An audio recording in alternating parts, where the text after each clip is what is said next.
mungkin seperti apa lanjutannya? Jadi begini, saya itu baru mendapatkan ya kuasa dari Mawar itu pada hari ini ya. Karena kemarin Mawar menghubungi saya menyampaikan bahwa ada panggilan dari Polres Depok ya, terkait dengan masalah pencemaran nama baik yang dilaporkan oleh seseorang gitu kan, kepada Mawar. Mawar bercerita karena saya menanyakan bahwa bagaimana sampai bisa ada laporan gitu kan.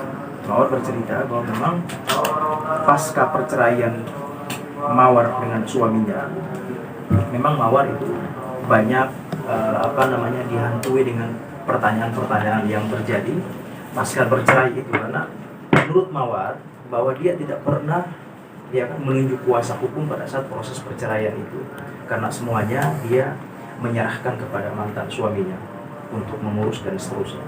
Sehingga karena adanya peristiwa itu pasca perceraian, kemudian Mawar melihat ternyata suaminya menikah lagi dengan orang yang juga dekat dengan Mawar pada saat itu. Jadi dia itu dihantui dengan banyak pertanyaan dan tentu dia merasa kecewa, sehingga dia mengekspresikanlah perasaannya itu dengan menulis di Instagramnya, memposting di Instastory, kemudian mengupload foto dan segala macam di Instagramnya. Ternyata postingan-postingan itu dianggap oleh seseorang itu yang merasa dirugikan itu adalah mencemarkan nama baiknya sebagai seorang pengacara, kira-kira seperti itu. Sehingga dilaporkanlah di Polres Depok, kemudian diproses. Nah, saya tadi menyampaikan bahwa karena ada panggilan dari Polres Depok ya untuk pemeriksaan besok pada hari Rabu itu kan, Mawar memang tidak bisa menghadiri pemeriksaan tersebut, bukan karena kesengajaan, tetapi memang karena ada insiden ya. Dia baru saja selesai melakukan operasi wajah ya, bukan operasi wajah karena memang dia pengen cantik, tidak, tetapi karena memang ada pergeseran tulang di wajah sebelah kanannya. Saya tadi ditunjukin fotonya supaya bisa menjadi bukti bahwa memang dia sedang dalam kondisi pemulihan gitu kan.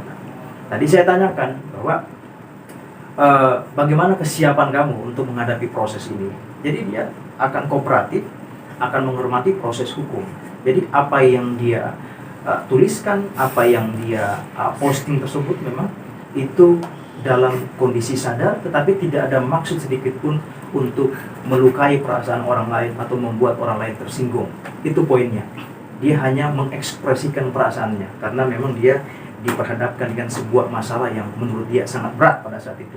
Karena berpisah dengan suaminya, lalu ternyata suaminya menikah lagi dengan orang yang juga dekat dengan Mawar. Sehingga itulah yang kemudian membuat dia terbebani, kecewa, sehingga dia mengekspresikan dengan bentuk postingan-postingan itu. Boleh dilihat fotonya? Ada sempat juga Mawar dalam postingannya menyebutkan bahwa ada pembelaan dari mantan suaminya yang itu tidak sesuai dengan fakta di persidangan. Mungkin bisa dijelaskan? Ya, begini, kalau persoalan itu saya kan tidak melihat, tidak mengetahui seperti apa proses persidangan mereka, apa fakta dan segala macamnya, bukti-bukti apa yang diajukan dan seterusnya. Saya tidak melihat itu karena saya tidak terlibat dalam proses perkara itu. Yang saat ini saya tangani adalah kasus terkait pencemaran nama baik, karena dia sebagai terlapor, dia meminta saya untuk mendampingi dia sebagai kuasa hukumnya. Jadi itu yang mungkin nantinya akan kita coba teliti, kita dalami. Kami juga dari tim pengacara juga atau tim kuasa hukum juga fair ya, dalam artian bahwa kalau memang klien kami salah, kita tuntun dia untuk mengikuti proses hukum dengan yang benar.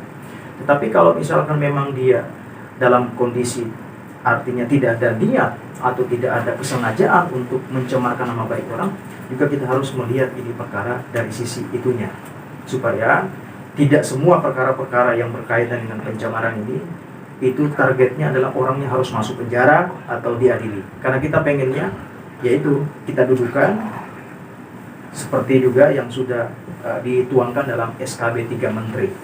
Jadi setiap perkara-perkara yang berkaitan dengan pencemaran nama baik melalui media sosial itu memang harus terlebih dahulu dilakukan mediasi. Ya kita berharap mudah-mudahan saja Polres Depok bisa kemudian menjadi fasilitator untuk dua pihak ini bisa berdamai. Itu yang kita inginkan.